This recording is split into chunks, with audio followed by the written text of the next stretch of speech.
राजस्थान के कल्चर के इतने टॉपिक थे आपके। अब राजस्थान की हिस्ट्री स्टार्ट करके फिर मैं ज्योग्राफी में जाऊंगा, और ज्योग्राफी में भी वो टॉपिक जो आपके सिलेबस में है। सीधा सीधा ध्यान दीजिएगा, गणेश्वर की सभ्यता जो आपकी नीम का थाना सीकर से प्राप्त हुई है, इस सभ्यता की खोज 1972 में, खुदाई 1977 के अंदर की गई। अब यहां से गैरिक मृदभांड प्राप्त होते हैं, कपिश वर्णी मृदभांड प्राप्त होते हैं, कपिश वर्ण के मृदभांड प्राप्त होते हैं। ओके, गैरिक।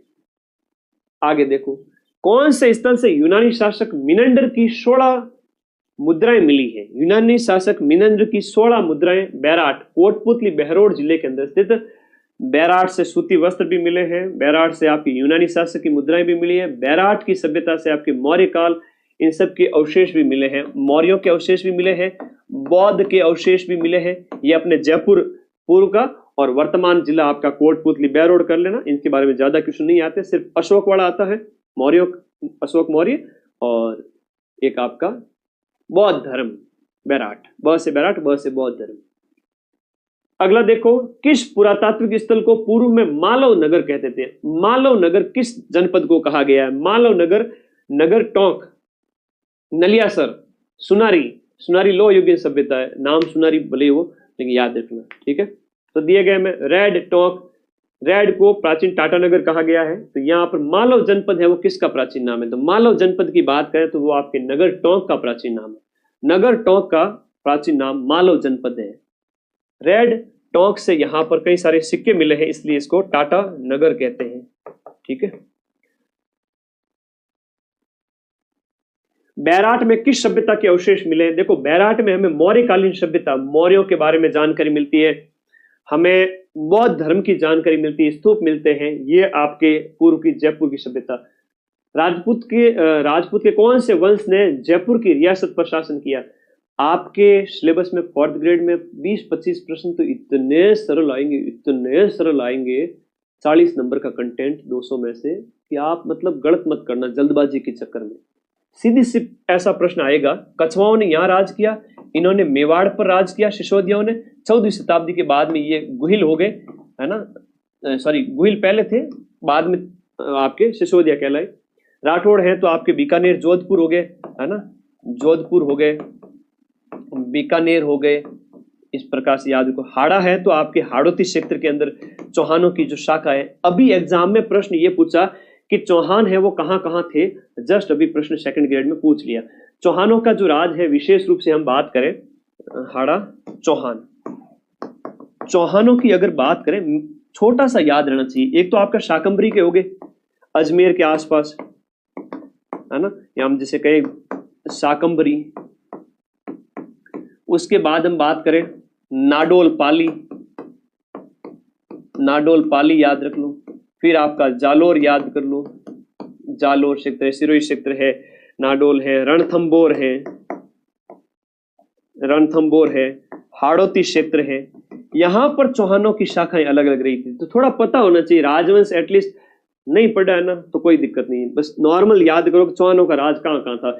1192 ईस्वी में पृथ्वीराज चौहान जी की पराजय के बाद में ये अलग अलग जगह बिखर गए थे, और किसी ने कहीं जाकर राज स्थापित किया था, किसी ने पृथ्वीराज चौहान से पहले भी स्थापित कर लिए थे जालोर वगैरह के क्षेत्र के अंदर। तो दक्षिण पश्चिमी राजस्थान भी हो जाएगा, उधर आपका हाड़ौती भी हो जाएगा, रणथंबोर भी हो जाएगा, शाकंभरी हो जाएगा, नाडोल पाली, ये सब आ जाते हैं। ऑप्शन में एक लोद्रवा जैसलमेर था जो कि नहीं है, तो सीधा सा प्रश्न हो गया क्लियर। कम से कम इतना पता होना चाहिए कि इस जाति ने कहां कहां राज किया था, बस इतना तो दिमाग में बिठा ही सको है। मेरे लिए थोड़ा सा कर लो, नौकरी लग जाओ भाई, मैं खुश हो जाऊंगा कि मेरे बच्चे नौकरी लग गए, मेरे भाई मेरे दोस्त लग जाओ, ऐसा मौका नहीं आएगा फिर। किस चौहान वंशीय शासक ने प्रताप लंकेश्वर की उपाधि धारण की थी?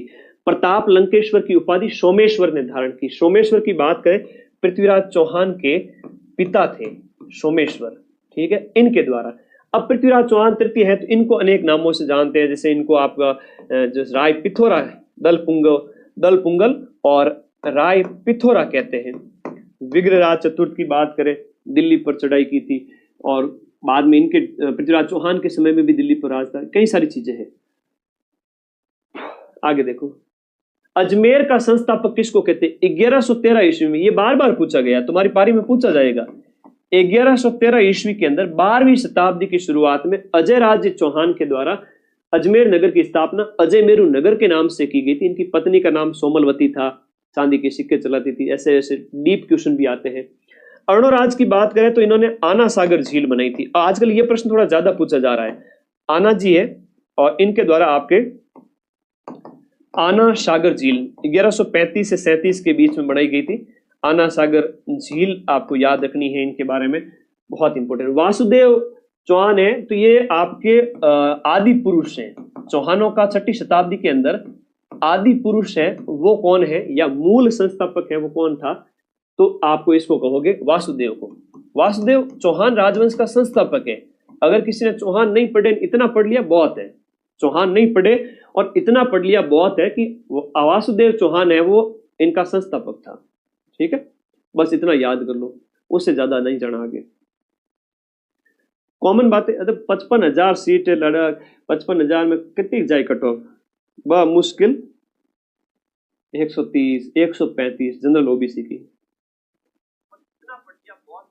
SC ST EWS MBC उनकी तो 115 120, तो सीटें बहुत ज्यादा है। लग जाओ नौकरी में, और इतने नंबर लाना भी अपने आप में काबिलियत होगी। मैथ रीजनिंग को सॉल्व करना पड़ेगा वहां पर भी। और नहीं आ रहे तो नेगेटिव मत करना, छोड़ देना, 5 और गोला पढ़ देना, एटलीस्ट सही करके आ जाना। अपना एक फिक्स टारगेट बताऊंगा। ललित विग्रह राज के रचयिता सोमदेव। ठीक है, पहला प्रश्न तो ये हो गया कि सोमदेव किसका लेखक है? ललित विग्रह राज का। ये कौन से राजा के दरबार में था? ये विग्रहराज चतुर्थ के दरबार में था। अब विग्रहराज चतुर्थ के दरबार में आपका सोमदेव था, ये आप लोगों को याद रखना है। ठीक है, और नरपति नाल वगैरह पढ़ा दिए। अजमेर का पराक्रमी चौहान शासक जिसने दिल्ली पर विजय प्राप्त कर उसे अपने साम्राज्य में शामिल कर लिया था। अजमेर का पराक्रमी शासक जिसने दिल्ली पर अधिकार करके, तो विग्रहराज चतुर्थ है। 161 के अंदर क्या आ जाएगा आपका? विग्रहराज चतुर्थ आ जाएगा। विग्रहराज चतुर्थ। यहाँ पर ये अच्छा प्रश्न है ना, इसको मैं कहूंगा काफी इंपोर्टेंट क्वेश्चन है। आप पृथ्वीराज चौहान को तो जानते हो, पृथ्वीराज चौहान तृतीय का तो अधिकार जानते हो, लेकिन उनसे पहले ये आपका इसके ऊपर अधिकार किया गया था। ठीक है, अच्छा आगे आ जाओ। अब राजस्थान के राजवंश ऐतिहासिक घटनाएं आपके सिलेबस में है। राजवंश और सभ्यताएं पढ़नी है, उसके बाद सीधा एकदम कूद के आगे आ जाइए। 1857 की क्रांति, जन जागरण और स्वतंत्रता संग्राम और एकीकरण, ये 4 टॉपिक है सिलेबस के अंदर। तो हम सीधा आगे आ गए। राजस्थान के अंदर जन जागृति वगैरह के दौर के अंदर किसान आंदोलन वगैरह, भौ से भोजी लंबरदार और भौ से भरतपुर के अंदर सीधा सा प्रश्न आता है। 1930 के दशक के अंदर, 1931 के आसपास भरतपुर में किसानों का नेतृत्व है भोजी लंबरदार ने किया था। ये एक टाइम ऐसा था कि 2022-23 के अंदर हर एक एग्जाम में आ रहा था ये प्रश्न। बहुत फेवरेट क्वेश्चन है अधीनस्थ बोर्ड का। डूंगरपुर प्रजामंडल की स्थापना कौन से किस व्यक्ति के द्वारा की गई थी? तो भोगीलाल जी पंड्या, जिन्हें वागड़ का गांधी कहते हैं, वागड़ का गांधी कहते हैं, भोगीलाल जी पंड्या, इनके द्वारा डूंगरपुर प्रजामंडल की स्थापना 1944 के अंदर की गई थी। माणिक्यलाल जी वर्मा वगैरह की बात करें तो ये मेवाड़ प्रजामंडल से संबंधित हो जाते हैं। 1938 में स्थापित मेवाड़ प्रजामंडल का प्रथम अध्यक्ष ये बलवंत सिंह मेहता को बनाया गया था। प्रथम अध्यक्ष है वो आपके बलवंत सिंह मेहता को बनाया गया था, याद रखिएगा।